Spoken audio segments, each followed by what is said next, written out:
আহাচোন মোৰ ওচৰত বহা আৰু কোৱা মোক কেনেকৈ চিনি পালা। মেঘালীয়ে মণিক তাইৰ কাষত বহুৱাই ক'লে। সেইবোৰ বহুত কথা, এতিয়াই কওঁনে? কোৱা আকৌ। কেতিয়াবা কেতিয়াবা মই তোমালোকৰ দোকানলৈ যাওঁ নহয়, কিবা লগা থাকিলে। দাদাক যাবলৈ ক'লে সি নাযায়, সেইকাৰণে ময়েই যাওঁ।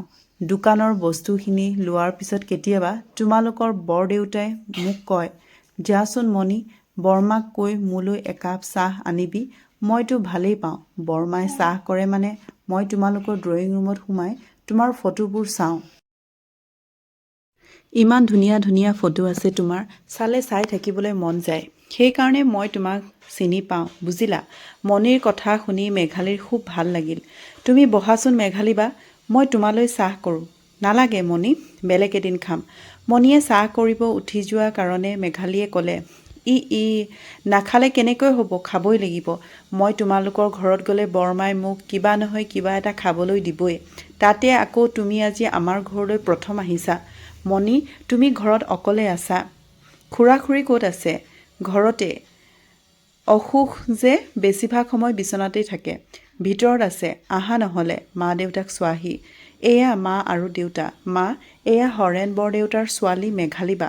মেঘালী বা, তুমি কথা পাতা, মই চাহ কৰোঁ। নয়নৰ অসুখীয়া মাক দেউতাক পাকঘৰৰ কাষৰ মজিয়াখনত দুফালে দুখন বিচনাত পৰি আছে। মজিয়াখনৰ কেঁচা মাটিৰ সুবাসে মলমলাই আছে। কাষৰ বেৰখনত ওলমি থকা শ্ৰীকৃষ্ণৰ ফটোখনৰ আগত দুডাল ধূপ জ্বলি আছে। বোধহয় মণিয়ে তাইৰ অহা আগে আগে গা পা ধুই জুই ধুই জ্বলাই থৈছে। ধূপৰ গোন্ধ ৰুমটোৰ চাৰিওফালে বিৰাজমান হৈ আছে। লাহেকৈ মেঘালীয়ে মজিয়াখনৰ বাওঁফালৰ ৰুমটোৰ ফালে আগুৱাই গ'ল। ৰুমটোৰ ভিতৰলৈ সোমাই যোৱাৰ লগে লগে এটা চিনাকি গোন্ধ নাকত লাগিলহি। তাই বুজিব বাকী নাথাকিল যে এইটো নয়নৰেই ৰুম। তাই ৰুমটো চাৰিওফালে চালে। বৰ পৰিপাটিকৈ সজোৱা হৈছে। বিচনাখনৰ কাষত লাগি থকা টেবুলখন দেখি মেঘালীয়ে আচৰিত হৈ গ'ল। ইমানবোৰ কিতাপ টেবুলখনত ঠাহ খাই আছে। ঘৰৰ আচবাববোৰ চালে নয়নহঁতক অভাৱত থকা যেন নালাগে। মেঘালীয়ে ৰুমৰ পৰা ওলাই আহি নয়নৰ মাক দেউতাকে থকা মজিয়াখনতেই বহিলে। আইজনীও, আজি এই পুৱাই আমাৰ ঘৰলৈ কি সকামত আহিলানো? নয়নৰ মাকে মেঘালীক সুধিলে। আচলতে খুৰী, মই নয়নৰ ওচৰলৈহে আহিছিলোঁ। নয়নৰ লগত অলপ কথা আছিল। নয়নক কেনেকৈ লগ পালে? সিহঁতৰ মাজত কি কথা হ'ল মেঘালীয়ে মাকক বিৱৰি ক'লে। মাকে মণিক ক'লে, দাদাই ক'ত গ'ল মণি? আজিচোন সি ৰিক্সাখনো নিয়া নাই। মাকৰ কথা একো উত্তৰ নিদি মণি নিশ্চুপ হৈ থাকিল। মণিয়ে একো নামাতা দেখি মেঘালীৰ বুজিব বাকী নাথাকিল। তাই যে কিবা এটা লুকুৱাইছে। মণি, নয়ন নাই। যেতিয়া মই যাওঁ দিয়া, তাক লগ পোৱা হ'লে ভাল আছিলে। মেঘালীয়ে মণিলৈ চাই ক'লে। বহুত জৰুৰী আছিল নেকি মেঘালী বা? মণিয়ে মুখখন সেমেনা সেমেনি কৰি মেঘালীক সুধিলে। আছিলতো, নহ'লে ইমান পুৱাই মই তাক বিচাৰি আহোঁ নেকি? আচলতে দাদা ঘৰতে আছে মেঘালী বা, সি মোক ক'বলৈ মানা কৰিছিল। মণিয়ে নোকোৱাকৈয়ে থাকিব নোৱাৰিলে। হয় নেকি? মণিৰ কথাষাৰত তাই নাহাঁহি নোৱাৰিলে। মেঘালীয়ে খিলখিলাই হাঁহিব ধৰিলে। ৰ'বা, মই মাতি দিছোঁ। দাদা দাদা, এইফালে আহচোন। মণিয়ে তাক চিঞৰি মাতিলে। মণিৰ মাত শুনি নয়ন বাৰীৰ পৰা ঘৰলৈ আহিলে। আহিয়ে দুৱাৰমুখত মেঘালীক দেখি নয়নে উচপ খাই উঠিল। মেঘালী, তুমি ইয়াত? কিয় আহিলা বাৰু তুমি? মইচোন তোমাক কৈছিলোঁৱে, মোৰ লগত ৰিক্সাত অহা যোৱা কৰিলে তোমাৰ কষ্ট হ'ব। এদিন দুদিন কথাটো বেলেগ, কিন্তু সদায় সদায় তুমি ৰিক্সাত। নয়নে আগ পিছ একো নুসুধাকৈ তাইক দেখা মাত্ৰকে কৈ উঠিল। নিনিয়া নাই, কিন্তু মোৰ কষ্ট হ'ব বুলি বাহানা কিয় দিছা? কৈ দিলেই হ'ল তোমাক মই মোৰ ৰিক্সাত নুঠাওঁ বুলি। মেঘালীও অলপ টানকৈয়ে তাক ক'লে। ঠিক আছে, তেনেহ'লে মই বেলেগ এখন ৰিক্সা ঠিক কৰোঁ। এতিয়া যাওঁ দিয়া, বাই। মেঘালীয়ে নয়নৰ মন জুখি চালে। নয়নে একো নোকোৱা দেখি মেঘালী যাবলৈ ওলাল। তুমি তাৰ মানে ৰিক্সাতে অহা যোৱা কৰিবা? হ'ব বাৰু, মোৰ লগতেই যাবা। অ'কে। নয়নে মেঘালীলৈ চাই ক'লে। মেঘালীয়ে মণিলৈ চাই প্ৰথমে মুখ টিপি হাঁহিলে। তাৰ পিছত খুব জোৰেৰে খিলখিলাই হাঁহিব ধৰিলে। মেঘালীৰ হাঁহিটোৱে চিধা গৈ নয়নৰ বুকুৰ মাজত খুন্দা মাৰিলে। দিনবোৰ বাগৰি মাহত সোমাল। মেঘালী আৰু নয়নৰ সম্পৰ্ক গভীৰৰ পৰা গভীৰলৈ গতি কৰিলে। হৰেণ মহাজন দোকানত বহি আছে। গৰম পৰিছে। কাম কৰা ল'ৰা ৰঘুৱে মহাজনৰ ওচৰতে বহি বিচনী মাৰি আছে। তেনেতে আহিল নহয় যোগেন মণ্ডলৰ উদণ্ড পুতেকটো। আহিয়ে মহাজনলৈ চাই ক'লে, অ' খুৰা, আপোনালোকৰ মেঘালীক বোকাত পদুম ফুলৰ দৰে ফুলিব দিবনে বাগিচাত গোলাপ ফুলৰ দৰে ফুলিব দিব? কেলে সুধিছ? তোক কেলেই লাগে? মোৰ ছোৱালী, মই গোলাপ বনাওঁ পদুম বনাওঁ মোৰ কথা। নীলাজ কৰবাৰ কথা নাই তোৰ? বাপেৰে এইবোৰেই শিকাইছে, যা ইয়াৰ পৰা। নহয় মানে আজিকালি মেঘালীয়ে বোকাত খোজকাঢ়ি ভাল পায় যে সেইকাৰণে কথাষাৰ ক'লোঁ। কৈয়ে সি তাত নৰখিল। মহাজনে কিবা কোৱা আগতে সি পলাই পত্ৰং দিলে। তাৰ কথাখিনি বুজিব নোৱাৰি মহাজনে ৰঘুক সুধিলে, এই অধপতনটোৱে কি কৈ গ'ল অ' ৰঘু? আমাৰ আইজনীয়ে যে মনেশ্বৰৰ পুতেকৰ ৰিক্সাত উঠি স্কুললৈ অহা যোৱা কৰে সেইটোৱে কথা কৈছে। গাঁওখনত আৰু দুই এজনে কথাটো কোৱা ময়ো শুনিছোঁ মহাজন দেউতা। আপোনাক মই কম বুলি ভাবিয়ে আছিলোঁ। ৰঘুৰ কথাখিনি শুনি মহাজনে একো নক'লে। মেঘালীয়ে ৰিক্সাৰ পৰা নমাৰ লগে লগে দোকানত বহি থকা দেউতাকে তাইক মাতিলে, আই অ' মেঘালী, এইফালে শুনচোন। তই বাৰু এই গৰমত ৰিক্সাত কেলে অহা যোৱা কৰিব লাগে? ঘৰত গাড়ীখন এনেই পৰি আছে, মই ড্ৰাইভাৰ এটা ঠিক কৰি দিওঁ, কাইলৈৰ পৰা সেইখনত অহা যোৱা কৰিবি। দেউতাকৰ কথা শুনি মেঘালী অলপ আচৰিত হ'ল, কাৰণ আগে পিছে দেউতাকে এইবোৰত গুৰুত্বই নিদিয়ে। আজি আৰু কি হ'ল? তথাপিও তাই দেউতাকক ক'লে, নালাগে দিয়া দেউতা, মই একো সুবিধা পোৱা নাই। তাতে আকৌ নয়নে পুৱা ৰিক্সা লৈ চাৰিআলিৰ ফালে যায় আৰু দুপৰীয়া ভাত খাবলৈ আহোঁতে মোক লৈ আহে। আমাৰ সময়খিনি মিলা বাবেহে মই নয়নৰ লগত অহা যোৱা কৰিছোঁ। তাতকৈ ডাঙৰ কথা কি জানা দেউতা? নয়ন আৰু মই একালৰ সহপাঠী আছিলোঁ। খুব ভাল ল'ৰা নয়ন, সেইটো বাৰু বুজিলোঁ। তথাপিও তই ৰিক্সাতকৈ গাড়ীখনত অহা যোৱা কৰিলে আৰাম পালিহেঁতেন। হৰেণ মহাজনে অলপ শংকাৰে কথাষাৰ ক'লে। যিমান যি হ'লেও গাভৰু ছোৱালীৰ মন, ক'বতো নোৱাৰি কালৈ কেতিয়া ঘূৰি যায়। পিছদিনাখন নয়নে মেঘালীক নিবলৈ আহোঁতে মহাজনে নয়নকো কাণ চুৱাই থলে। নয়নক মাতি ক'লে, নয়ন, আমাৰ আইজনীক তই অনা নিয়া কৰিছ, মই বেয়া পোৱা নাই, কিন্তু বেছি আগলৈ নাযাবি। সীমাৰ ভিতৰত থাকিলে মই ভাল পাম। মোৰ কথাষাৰ বুজি ল'বি। দে বাৰু এতিয়া যা। মহাজনৰ কথাখিনি নয়নে ঠিকেই বুজিলে। সি মুখেৰে একো নামাতিলে। মেঘালীয়ে নয়নক দেউতাকে কিবা কৈ থকা দেখি তাক সুধিলে, দেউতাই তোমাক কিবা কৈ আছিল নেকি নয়ন? নাই কোৱা, সি চমুকৈ ক'লে। স্কুলৰ পৰা ওলাই মেঘালীয়ে নয়নক দূৰৰ পৰাই দেখা পালে। এই নয়নটো যে সময়তকৈ আগে আহি মেঘালীৰ বাবে ৰৈ থাকে। তাই মনতে ভাবিলে, আজি কিন্তু সি কাৰোবাৰ লগত কথা পাতি আছে। দূৰৰ পৰা তাই ধৰিব পৰা নাই কাৰ লগত কথা পাতিছে। মেঘালী গৈ ওচৰৰ পাই মানে মানুহজন আঁতৰি গ'ল। নয়ন, কোন আছিল তেওঁ? মেঘালীয়ে নয়নক সুধিলে। কি কোন আছিল? কেলেই, তুমিচোন অলপ আগতে কথা পাতি আছিলাও। তেওঁ আমাৰ গাঁৱৰ মাষ্টৰ খুৰাচোন। কোন মাষ্টৰ খুৰা? মই চিনি নাপাওঁ। কেলে, সদানন্দ মাষ্টৰক চিনি নোপোৱা? অঁ, তেখেতক চিনি পাওঁ। কেলে লগ ধৰিছিল তোমাক? কি কথা পাতিলা? নাই, এনেই। নয়নে চমুকৈ ক'লে, ব'লা যাওঁ, উঠা ৰিক্সাত। নয়ন, সদায় স্কুল ঘৰ কৰি আছা, ব'লা না অলপ আজি বেলেগ ফালে ফুৰি আহোঁ। মেঘালীৰ কথাষাৰে শুনি নয়নৰ মহাজনৰ কথাখিনিলৈ মনত পৰিল। সীমাৰ চেৰাই নাযাবি। নালাগে, নেযাওঁ। ঘৰলৈকে যাওঁ ব'লা। এই দুপৰীয়া ফুৰিব গ'লে মানুহে কি ক'ব? কোনে কি ক'ব? বেলেগে কি ক'ব ভাবি নিজৰ ভাল লগাবোৰ এৰি দিম নেকি? ব'লা না প্লিজ, মোৰ বৰ মন গৈছে। গুৱাহাটীৰ পৰা অহা দিন ধৰি ক'তো যোৱাই নাই। আজি থাকক, বেলেগ এদিন যাম, হ'বনে? নয়নে মেঘালী চকুত চকু থৈ ক'লে।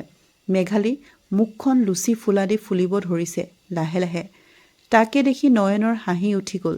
তোমাক কোৱাটোৱেই বেকাৰ, নিৰস মানুহ তুমি, মেঘালীয়ে অভিমানেৰে ক'লে নয়নলৈ চাই। ক'ত যাবা কোৱা? নয়নে সোধাৰ লগে লগে মেঘালী জঁপিয়াই উঠিল। সঁচাকৈ যাবানে? তাইৰ যেন বিশ্বাস হোৱা নাই। চকুৰ দুটা ডাঙৰ কৰি নয়নৰ ফালে চালে। নয়নে তাইলৈ চাই মিচিকিয়া হাঁহি মাৰি মূৰ দুপিয়ালে। স্ফূৰ্তিতে মেঘালীয়ে এজনী সৰু ছোৱালীৰ দৰে নাচি উঠিল। তুমি ৰোৱা, মই অলপ খোৱা বস্তু লৈ লওঁ, নৈৰ পাৰত বহি খাই ভাল লাগিব। সেইবুলি কৈ তাই দোকানৰ ফালে গ'ল। নৈৰ পাৰে পাৰে অলপ দূৰ দুয়োটাই খোজকাঢ়ি গ'ল। পাৰতে অলপ বহোঁ, আহা নয়ন, সুখ দুখৰ কথা পাতোঁ। কৈয়ে মেঘালীয়ে নয়নক হাতত ধৰি তাইৰ কাষতে বহুৱাই ল'লে। সেন্দুৰীয়া আবেলিটো অস্ত যাব ধৰা বেলিটোৱে সোণোৱালী ৰং ছটিয়াই দিছে। নৈখনৰ পানীৰ লহৰত বেলিৰ সোণালী ৰঙে উঠা নমা কৰি আছে। ফিৰফিৰীয়া বতাহজাকে মেঘালীৰ দেহ মনত শিহৰণ তুলিছে। তাই কাষতে বহি থকা নয়নলৈ চালে। একেৰাহে সি পানীৰ জুৱলিৰ ফালে মগ্ন হৈ চাই আছে। বুকুৰ মাজত যেন এসোপামান বিষাদে তাক চেপি আছে। মুখখন হেতা পৰি গৈছে। অনবৰতে কিবা এটাই তাক খুলি খুলি খাব ধৰিছে। ইমান দিনে মেঘালীয়ে তাক বুজি পাইছে। সিদিনাখন নয়নৰ ৰুমত কিতাপবোৰ দেখি তাই এটাই বুজিলে, কিমান চাগে আশা আছে নয়নৰ মনত উচ্চ শিক্ষা ল'বলৈ। নয়ন, তোমাৰ পঢ়িব মন আছে, আধৰুৱা পঢ়াখিনি কমপ্লিট কৰা নহ'লে মই তোমাক সহায় কৰিম। মেঘালীৰ কথাষাৰত নয়নে আচৰিত হৈ তাইলৈ চালে। তাইও নয়নলৈ চাই চকুৰে সঁহাৰি দিলে।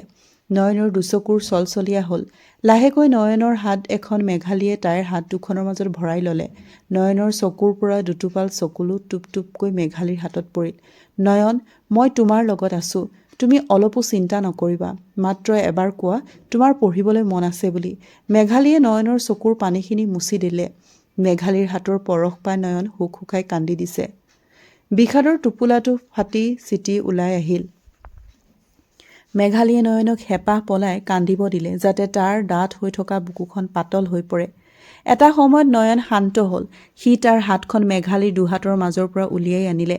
তাইৰ ওচৰৰ পৰা আঁতৰি গৈ পানীৰ মাজলৈ নামি গ'ল। নৈৰ চেঁচা পানীৰে মুখখন ভালদৰে ধুলে। তাৰ পিছত পাৰত বহি থকা মেঘালীলৈ চালে। তাই এপলক দৃষ্টিৰে তালৈ চাই আছে। কি আছে তাইৰ দৃষ্টিত? নয়ন অলপ অপ্ৰস্তুত হ'ল। অলপ আগতেই তাইৰ হাতত ধৰি কান্দি আছিল। পিছ মুহূৰ্ততে তাইলৈ লাজ লাগি গ'ল। পশ্চিমৰ বেলিটো লহিয়াব ধৰিছে। বেলিৰ সোণোৱালীৰ কিৰণে মেঘালীৰ মুখত সেন্দুৰীয়া ৰং সানি দিছে। বতাহত তাইৰ চুলিতাৰি আউলি বাউলি হৈ তাইৰ গাল দুখনৰ লগত খেলি আছে। সেইবোৰলৈ কোনো ভ্ৰক্ষেপ নাই। তাইৰ চকুৰ আগত কেৱল নয়ন।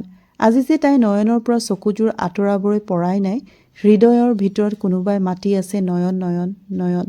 পুৱাৰ ৰদালিয়ে খিৰিকী ফাকেৰে আহি মেঘালীৰ গালত এটা মিঠা চুমা যাচিলে। চুমা পৰশত মেঘালীৰ দুচকুৰ মেল খালে। এঙা মুৰি দি তাই বিচনাৰ পৰা উঠি আহিল। এখোজ দুখোজকৈ তাই ৰুমৰ সংলগ্ন বেলকনিৰ ফালে আগবাঢ়িল। এছাটি চেঁচা মলয়া বতাহে তাইক কোবাই গ'ল।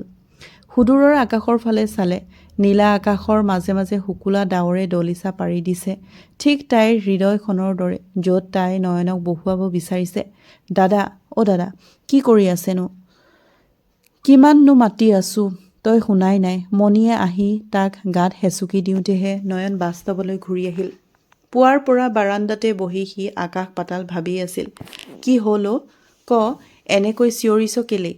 অলপ লাহেকৈ মাতিব নোৱাৰ নেকি? সি মণিলৈ চাই ক'লে, অ' আই, মই তোক ভাত খাবলৈহে মাতিছোঁ, তইহে শুনা নাই। আহ, ভাতকেইটা খাই ল। ময়ো কলেজলৈ যাব লাগে, দেৰি হ'ব এতিয়া। ব'ল দে গৈ। নয়নে ভিতৰলৈ সোমাই গ'ল। ভাত খাবলৈ সি বহিলে। মণিও তাৰ কাষতে ভাত খাবলৈ বহিল। মা দেউতাই ভাত খালেনে মণি? নয়নে তাইক সুধিলে। খালে কেতিয়াবাই। মই তোৰ বাবেই ৰৈ আছিলোঁ। ভাবিছিলোঁ তই চাগে বাৰীত কাম কৰি আছ। মাতিব গৈ দেখোঁ তইচোন বাৰান্দাত বহি আকাশলৈ চাই আছ। কি ভাবি আছিলি? কচোন ক, কাৰ কথা ভাবি আছিলি হিউ? মই চব জানো তোৰ কথা। মানে কি জান কথা কৈছ? জানিবলগীয়া কি আছে? তাইক সি সহজভাৱেই ক'লে। কালি নৈৰ পাৰত কেলেই গৈছিলি? এইবাৰ নয়ন আচৰিত হ'ল। এইজনীয়ে কেনেকৈ গম পালে সি মেঘালীৰ সৈতে নৈৰ পাৰলৈ যোৱা বুলি? তোৰ লগত মেঘালী বাও আছিল। কোনে ক'লে তোক মই নৈৰ পাৰলৈ যোৱা বুলি? কোনে ক'লে কেলে লাগে? যোৱাটো সঁচানে মিছা সেইটো ক। গৈছিলোঁ। তাতে কি হ'ল? মোৰ একো হোৱা নাই। তোৰহে কিবা হোৱা যেন লাগিছে। তাই তাক জোকাব ধৰিলে। নয়নৰ খুব লাজ লাগিল। তথাপিও সি মণিক সুধিলে, কোনে ক'লে মণি আমি নৈৰ পাৰলৈ যোৱা বুলি? মোৰ লগৰ চুমি যে, তাইয়ে ক'লে। তাই হেনো তহঁত দুয়োটাকে নৈৰ পাৰত বহি থকা দেখা পাইছিল। নয়ন আৰু একো নুসুধিলে। আৰু বা কি দেখা পালে সেইজনীয়ে? সি নিজকে ভৰিৰ পৰা মূৰলৈকে গৰম গৰম অনুভৱ কৰিলে। মুখেৰে একো নামাতি সি ভাতৰ পাতৰ পৰা উঠি গ'ল। মণি, মই আহোঁ, তয়ো কলেজলৈ যাবি। ৰিক্সাখন উলিয়াই লৈ মণিক ক'লে, যা যা, মেঘালী বাই তোলৈ ৰৈ আছে। তাৰ চকুলৈ চাই তাই এটা বেকা হাঁহি মাৰিলে। লাজতে তাৰ মৰি যাওঁ যেন লাগিল। খৰখেদাকৈ সি ৰিক্সাখন লৈ ওলাই গ'ল। নয়ন গৈ মেঘালীহঁতৰ পদূলিৰ মুখত ৰৈ আছে। আজি মেঘালীয়ে ওলাই অহা নাই। অলপ সময় ৰৈ থকা পিছতো মেঘালী ওলাই নাহিল। কি কৰিব কি নকৰিব ভাবি নয়ন মেঘালীহঁতৰ ঘৰৰ ফালে আগুৱাই গ'ল। সি চোতালৰ পৰাই মেঘালীক মাতিলে। নয়নৰ মাত শুনি মেঘালীৰ সলনি মাক ওলাই আহিলে। বৰমা, মেঘালী স্কুললৈ নাযায় নেকি? মাকক দেখি নয়নে সুধিলে। আজি নাযায় বোলে। তাইৰ লগৰ ছোৱালীৰ ঘৰলৈ গৈছে। তুমি আহিলে তোমাক কথাটো ক'বলৈ ক'লে মোক। বেয়া নাপাবা দেই। তেতিয়াহ'লে মই যাওঁ দিয়ক বৰমা। মই আহিছিলোঁ বুলি তাইক ক'ব। কৈয়ে নয়নে তাত নৰল। মনটো তাৰ বৰ ভাল নালাগিল। তাৰ কাৰণে অলপ সময় ৰ'ব নোৱাৰিলে তাই। কথাষাৰ তাই নিজেও কৈ যাব পাৰিলেহেঁতেন। ইপিনে মেঘালীয়ে নয়নৰ বিষয়ে জানিবলৈ সদানন্দ মাষ্টৰৰ ঘৰ পালেগৈ। কালিৰ পৰাই মেঘালীৰ এটা সন্দেহ হৈ আছে। এনেকুৱা লাগিছে সদানন্দ মাষ্টৰে নয়নৰ বিষয়ে সকলো জানে। ৰাতিপুৱাই মেঘালীক দেখি মাষ্টৰে অলপ আচৰিত হ'ল। তুমি হৰেণ দাদাৰ ছোৱালী মেঘালী নহয়নে? মাষ্টৰে তাইলৈ চাই সুধিলে। হয় খুৰা। আপোনালোকৰ ভালনে? ভাল ভাল। তুমি হ'বলা পঢ়া শুনা শেষ কৰি গুৱাহাটীৰ পৰা একেবাৰে গুচি আহিলা। শুনিছোঁ ছোৱালী হাইস্কুলত চাকৰিও পালা। ভালেই হ'ল দিয়া, ঘৰৰ ছোৱালী ঘৰলৈ ঘূৰি আহিলা। হয় খুৰা। পিছে এই পুৱাই মোৰ ওচৰলৈ কি সকামত আহিলা? সেইটোহে বুজি নাপালোঁ। সদানন্দ মাষ্টৰে মেঘালীক অলপ সন্দেহৰ ভাৱেৰে সুধিলে। খুৰা, কালি মই আপোনাক নয়নৰ লগত কথা পতা দেখিলোঁ। এটা কথা সুধোঁ খুৰা, নয়নহঁতৰ এনেকুৱা কি হৈছিল যাৰ কাৰণে নয়নৰ নিচিনা মেধাৱী ছাত্ৰ এজনে ৰিক্সা চলাবলগীয়া হৈছে? তুমি মোক নুসুধি নয়নক সুধিব পাৰিলাহেঁতেন। হৈ যোৱা কথাবোৰ সুধি মই তাক দুখ দিব খোজা নাই খুৰা। মনেশ্বৰ খেতি কৰি থাকোঁতে ভালেই আছিল।